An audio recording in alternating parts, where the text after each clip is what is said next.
তার শাস্তি ইসলাম কি দিয়েছে, তার দুনিয়া এবং পরকালে কি শাস্তি সে ফেস করবে, এটা জানার দরকার যুবক ভাইয়ের আছে না নাই? বিশ্বাস ভাঙ্গা, মানুষের সঙ্গে বিশ্বাসঘাতকতা করা বড় একটা অন্যায়। It's a big crime, big crime, অনেক বড় একটা অপরাধ এটা। বাট এটা মানুষ করতে করতে এমন একটা ব্যাপার হয়ে গেছে, এটা খুব ইজি হয়ে গেছে আমাদের সমাজে, ঠিক কিনা বলেন যুবক ভাই? আমরা এটাকে কোনো অন্যায় মনে করি না। তবে হ্যাঁ, এই বিষয়ে কথা বলার আগে আমি ফার্স্ট অফ অল একটা প্রশ্নের উত্তর দিতে চাই। ছোট্ট একটা প্রশ্ন সবাই করে, ভেরি কমন কোয়েশ্চেন। প্রশ্নটা হচ্ছে যে, আমি তো কাউকে ঠকাইনি, আমি ঠকলাম কেন? আমি তো কারো বিশ্বাস ভাঙি নাই, আমার মানুষ বিশ্বাস কেন ভাঙবে? আমি তো কারোর সঙ্গে প্রতারণা করি না, তাহলে মানুষ আমাকে কেন প্রতারণা করবে? প্রশ্ন আছে না নাই? মাথায় রাখবেন, একটা ছোট্ট একটা উত্তর দিচ্ছি, অলওয়েজ এটাকে মাথায় রাখবেন। যদি আপনি কাউকে না ঠকিয়ে নিজে ঠকে যান, যদি আপনি আপনার পুরো এন্টায়ার লাইফে কাউকে কষ্ট দেন নাই, কারো আঘাত করেন নাই, কারোর সঙ্গে আপনি প্রতারণার ফাঁদ কখনো পাতেন নাই, তবুও আপনি বারবার বিশ্বাসঘাতকতার শিকার হয়েছেন, বারবার মানুষ আপনার সঙ্গে বেইমানি করেছে, মাথায় রাখবেন এটা হচ্ছে আল্লাহ তাআলার পক্ষ থেকে একটা পরীক্ষা, একটা exam. He wants to see that how you face this exam, how you pass your exam. আল্লাহ দেখতে চায় যে আমার বান্দা আমার তা পরীক্ষায় পাস করে কি করে না। তাহলে যে ব্যক্তি কাউকে ধোঁকা না দিয়েও ধোঁকাবাজির শিকার হয়, যে ব্যক্তি কারোর সঙ্গে বেইমানি না করেও নিজে বেইমানির শিকার হয়, তাহলে বুঝতে হবে তাকে পরীক্ষা নিচ্ছে একজন। আওয়াজ দিয়ে বলেন তো তিনি কে? অতএব ডোন্ট কমপ্লেইন, অভিযোগ করবেন না যে আমার সঙ্গে কেন সব ধোঁকাবাজি প্রতারণা আমার সঙ্গে কেন।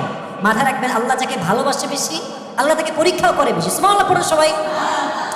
আর একটা ছোট্ট একটা পার্ট এই কথাটি, সেটা হচ্ছে যদি কারোর সাথে বিশ্বাসঘাতকতা হয়, বিশ্বাসঘাতকতা করার পরে আমি কাউকে ঠকিয়েছি বিধায় আমি ঠকেছি, আমি কারোর সঙ্গে প্রতারণা করেছি বিধায় আজকে প্রতারিত হয়েছে, এর মানে হচ্ছে এটা হচ্ছে আল্লাহ তাআলা পাপের শাস্তি দিচ্ছে, এটা আপনার জুলুমের বিচার হচ্ছে। অতএব দুই অবস্থাতেই আমরা ভরসা করব এক সত্তাকে। আওয়াজ দিয়ে বলেন তো তিনি কে?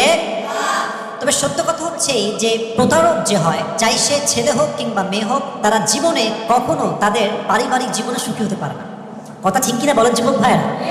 মনে করেন ফর এক্সাম্পল, আমি সবাইকে বলছি কখনো একতরফা দোষ দিয়ে কথা বলা যাবে না, কখনো বলা যাবে না যে শুধু মেয়েরাই প্রতারক, বলা যাবে না, কখনো বলা যাবে না ছেলেরাই খুব বেশি প্রতারক, বলা যাবে না। তবে হ্যাঁ, আমি সবাইকে উইথ হাম্বল, বিনয়ের সাথে বলছি, উইথ ডিউ রেসপেক্ট বলছি, সম্মানের সাথে, আপনারা মেয়েদের সহজ সরল চেহারা দেখে বিশ্বাস করতে যাবেন না, সেই লেভেলের একটা বাস খেতে পারে।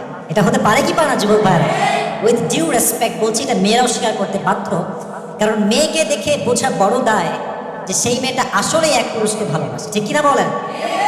দেখ কর लगता है यार ये तो अभी के अभी जन्नत से भाग के आई है दुनिया में, जन्नत का हूर है लेकिन दिल में क्या है ये हमें पता नहीं है मेरे दोस्त।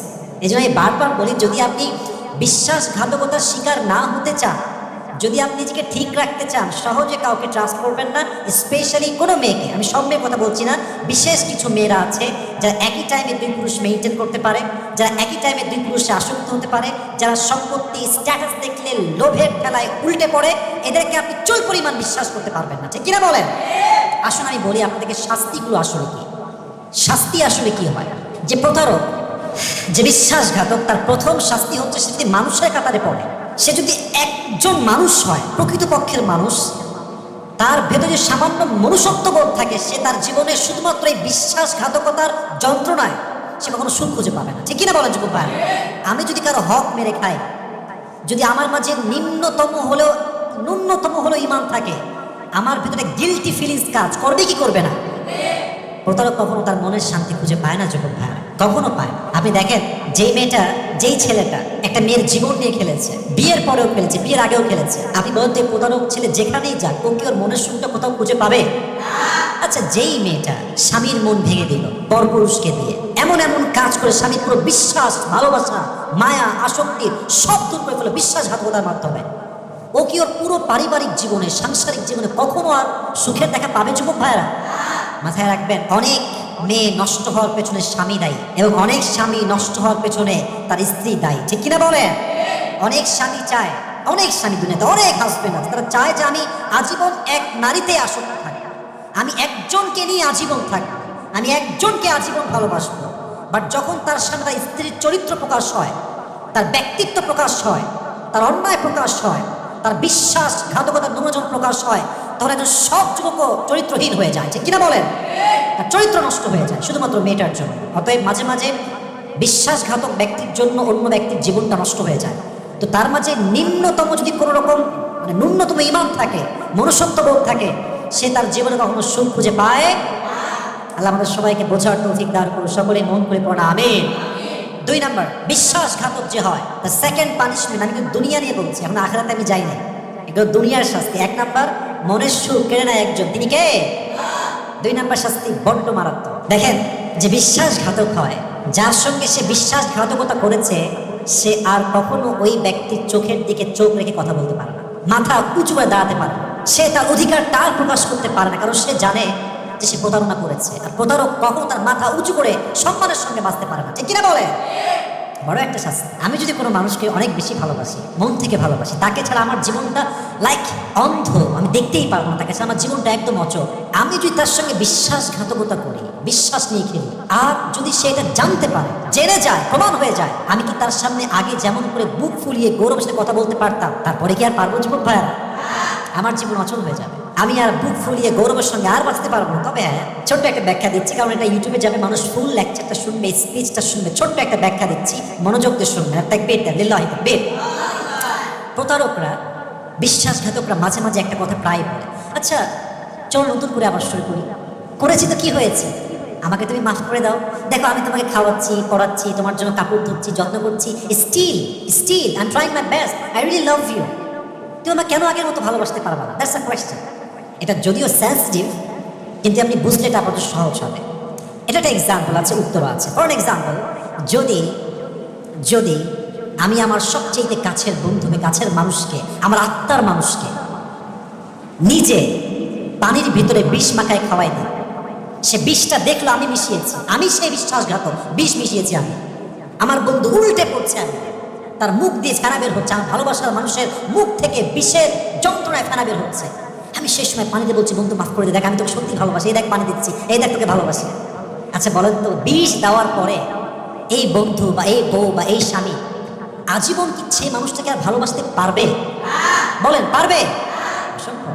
আপনি খাওয়াইছেন বিষ, আর পানি দিয়ে কি আপনি শোধ করতে পারবেন? আপনি ভেঙেছেন বিশ্বাস, আপনি কিসের ভালোবাসার কথা বলেন? যে ভালোবাসতে পারে সে বিশ্বাস ভাঙতে পারে না, ঠিক কিনা বলেন? এটা বুঝে শুনে বুঝতে হবে। আর একবার যদি বিশ্বাস ভেঙে যায়, এই বিশ্বাস কিন্তু কখনো আর ফিরে আসার যুবক পায় না, ঠিক কিনা বলেন? আমার লাইফের রুলস হচ্ছে, সবার লাইফের রুলস হওয়া দরকার জীবনে আগে বাড়ার জন্য।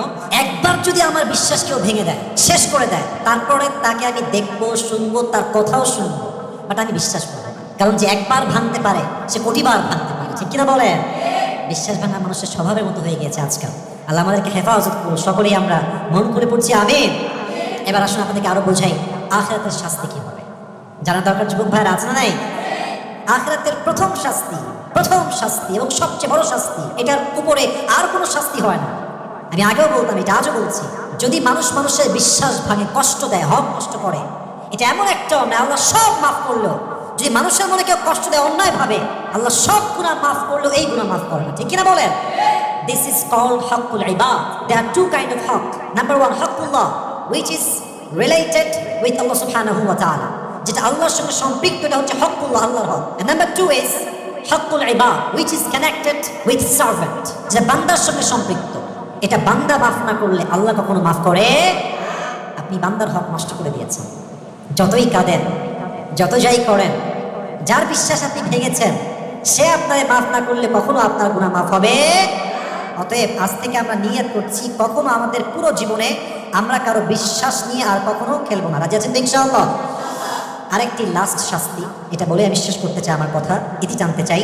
সেটি হচ্ছে, কেউ কারো বিশ্বাস ভাঙলে তার জীবনটা এক অজানা বদদোয়ার মাধ্যমে ধ্বংস হয়ে যাবে। বদদোয়া, আমি বারবার বলি, বদদোয়ার জন্য হাত তোলাটা জরুরি নয়। কারো চোখের পানি, কারো কষ্ট, কারো বুক ব্যথা যন্ত্রণা, কারো মনের কষ্ট, কারো চোখের পানি, এই পানিটাই আপনার জন্য বদদোয়ার কারণ হতে পারে যুবক ভাইরা, ঠিক কিনা বলেন? হাদিসে আসছে, ইত্তাকি দাওয়াতাল মাযলুম ফাইন্নাহু লাইসা বাইনাহা ওয়া বাইনাল্লাহি হিজাব। তোমরা মাজলুমের বদদোয়াকে ভয় করো, কারণ আল্লাহ তাআলার হাবিব বলেছেন, মাজলুম এবং রবের যেই দোয়ার ফরিয়াদের যেই জায়গাটা আছে, বিশাল বড় আল্লাহর কাছে যাবে, এর মাঝে কোনো দেওয়াল নাই, কোনো হিজাব নাই। অতএব কারো ভেতরে চাপা যন্ত্রণা, কষ্ট, এই জুলুমটাই আপনার জন্য বদদোয়ার কারণ হতে পারে, ঠিক কিনা বলে? আর জীবন নষ্ট হওয়ার জন্য 1000 বদদোয়া লাগে না। মাঝে মাঝে একটা মানুষের চাপা কান্নার বদদোয়া আপনার জীবনটাকে ধূলিসাৎ করতে পারে, ঠিক কিনা বলে? অতএব যুবক ভাইরা মাথায় রাখবেন, জীবনে যাই করি আমরা তাই করি, কারণ বিশ্বাস নিয়ে আমরা খেলবো না। রাজি আছেন তো ইনশাআল্লাহ? তবে হ্যাঁ, একটা কথা উল্লেখ না করে শেষ করা যাবে না, সেটা হচ্ছে, যদি আপনি প্রতারিত হয়েই যান, যদি আপনি বিশ্বাসের আঘাত পেয়েই যান, আত্মহত্যা করতে যাবেন না। Never ever do it please. This is my request for all the young people, for all the people. সবার জন্য আমার আপনার অনুরোধ, মানুষ যতই আপনাকে ভাঙুক, যত কষ্ট দিক, মেরে ফেলুক একদম কষ্ট দিয়ে, যন্ত্রণা আপনার বুকটা ফেটে যায়, আত্মহত্যা করবেন না, সুইসাইড করতে যাবেন না। মাথায় রাখবেন যে আত্মহত্যা করে সে পুরোটা জীবন জাহান্নামের মুখে ঠেলে দেয়, এবং যে আত্মহত্যা করে সে এতটা জঘন্য মেয়ে, সে এতটা জঘন্য ছেলে, আল্লাহ নবী বলেছেন তার জানাজা অংশগ্রহণ করা যাবে, তার জানাজা পড়াই যাবে।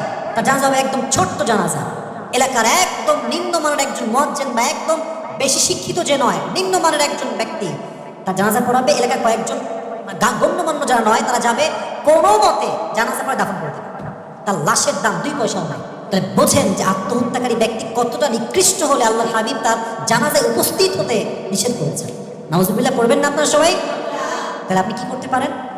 বিশ্বাসঘাতকতা কেউ করলে আপনি শিক্ষা নিতে পারেন, নিজের জীবনটাকে সুন্দর করার জন্য শিক্ষা নিয়ে সামনে বাড়বেন। যে ঠকে বেশি তার জীবনটা আগামীতে সুন্দর হয় বেশি। যারা এই জীবনে বড় কিছু করেছে দেখবেন তারা সব বড় ধরে ধরা খাইছে জীবনে। ধরা যত বেশি খাইছে তার জীবনে উন্নয়ন দিয়েছে। একজন আওয়াজ দিয়ে বলেন তো তিনি কে? অতএব আত্মহত্যা করা যাবে। 2 নাম্বার, শেষ কথা বলছি এটা এই বিষয়ের, এই লাস্ট কথা, সেটা হচ্ছে যদি কেউ আপনাকে ঠকাই দেয়, বিশ্বাস ভেঙে ফেলে, এখানে অপশন হতে পারে, অপশন হতে পারে। এটা সবাই প্রচার করবেন, এটা সবার জীবনে অনেক বড় একটা ভূমিকা পালন করবে জীবন চেঞ্জের জন্য। বলেন সবাই ইনশাআল্লাহ। যদি আপনার বিশ্বাস ভাঙে আপনার বন্ধু, কে ভাঙে? বন্ধু। মাথায় রাখবেন দুনিয়াতে কিন্তু বন্ধু একটা গেলে আর একটা বন্ধু পাওয়া যায় না, যায়।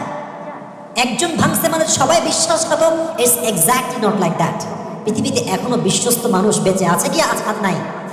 আছে। আচ্ছা, 1 নম্বর অপশন। 2 নম্বর হচ্ছে আপনার সঙ্গে বিশ্বাস ভাঙতে পারে আপনার স্বামী। মেয়েদের কাছে বলছি, বিয়ে করেছেন, দেখছেন যে আপনার স্বামী ওপেনলি মেয়েদের সঙ্গে প্রেম করতেছে, বাইরে ঘুরতেছে, তার রিলেশনশিপ আছে, আপনি জানেন, প্রমাণও আপনার কাছে আছে, বিশ্বাসঘাতকতার শিকার আপনি হয়েছেন। কি করবেন? মনে রাখবেন দুনিয়াতে ছেলে মাত্র একটাই নাই, আরো ছেলে আছে। হ্যাঁ, you have to try your best. যতক্ষণ পর্যন্ত পারা যায় চেষ্টা করবেন, বাট কখনো নিজের পুরো জীবনটাকে এমনভাবে কাউকে দেওয়া যাবে না যে সে পুরো জীবনটা নিয়ে খেলবে। আমার ঠিক কিনা বলেন? অতএব ভিন্ন অপশন নিয়ে আপনি চিন্তা করতে পারেন প্রিয় বোন আমার। লাস্ট অ্যান্ড ফাইনাল, আপনার সঙ্গে বিশ্বাস ভাঙতে পারে আপনার বোন। এরকম ভাঙতে পারে কি পারে না? বিয়ে হয়ে গিয়েছে, বাচ্চা হয়ে গিয়েছে। আরে ভাই, এখন তো 3 বাচ্চা হওয়ার পরও মেয়েরা প্রেম করে বেড়ায়। কথা ঠিক কিনা বলেন আপনারা? এটা একদম হাসির বিষয় না, একদম সত্য। 3 বাচ্চার মা, ফেসবুকে নাম দেয় অ্যাঞ্জেল, প্রিয়া অ্যাঞ্জেল সাদিয়া, এরকম আছে না নাই? বাস নাম টাম দিয়ে একদম যুবতী সাথে প্রেম করে। তো যদি আপনি দেখেন যে আপনার বউ প্রতারক, বিশ্বাসঘাতক, আপনার বিশ্বাসকে নিয়ে সে খেলেছে রীতিমতো একদম, আপনি দেখতে পাচ্ছেন, আপনার যে ভিডিও আছে, অডিও আছে, ছবি আছে, সব আছে, ভেঙে পড়বেন না। সেকেন্ড পার্ট নিয়ে ভাবেন। অর্থাৎ পার্টটা হচ্ছে দুনিয়াতে মেয়ে একটা না, আরো মেয়ে আছে না নাই? আল্লাহ হয়তো আপনাকে টেস্ট করছেন, আপনি কি করবেন? পরীক্ষা নিচ্ছে আল্লাহ আপনাকে। আপনি ট্রাই করেন অ্যাডজাস্ট করার জন্য, বাট যদি বুঝে ফেলেন যে এখানে আর বিশ্বাস আমার নাই, জীবনটাকে নষ্ট না করে আবার নতুন করে জীবন শুরু করতে হবে, রাজি আছেন তো ইনশাআল্লাহ? আল্লাহ আমাদের সবাইকে এই বিশ্বাসঘাতকতা থেকে হেফাজত করুন। সকলেই আমরা মন খুলে পড়ছি আমিন। আল্লাহ সবাইকে সবার ভরসা রেখে চলার তৌফিক দান করুন। সকলে আমরা পড়ছি আমিন।